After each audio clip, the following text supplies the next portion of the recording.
প্রতিদিন রাতে ঘুমানোর আগে 6টি আমল করতে ভুলবেন না। 1, কালিমা পড়ে ঘুমালে যদি কেউ মারা যায় তাহলে তার মৃত্যু হবে শহীদি মৃত্যু।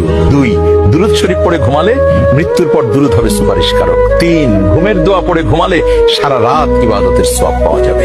4, আয়াতুল কুরসি পড়ে ঘুমালে ফেরেশতারা সারা রাত পাহারা দিবে। 5, 21 বার বিসমিল্লাহির রহমানির রহিম পড়ে ঘুমালে প্রতিটি নিঃশ্বাসের জন্য নেকি লেখা হবে। 6, আস্তাগফিরুল্লাহ আল্লাযী লা ইলাহা ইল্লা হুয়াল কাইয়্যুম ওয়া আতুবু ইলাইহি 3 বার পড়ে ঘুমালে সকালে নিষ্পাপ হয়ে ঘুম থেকে উঠবে। সবাই এই আমলগুলো করে ঘুমাবো ইনশাআল্লাহ।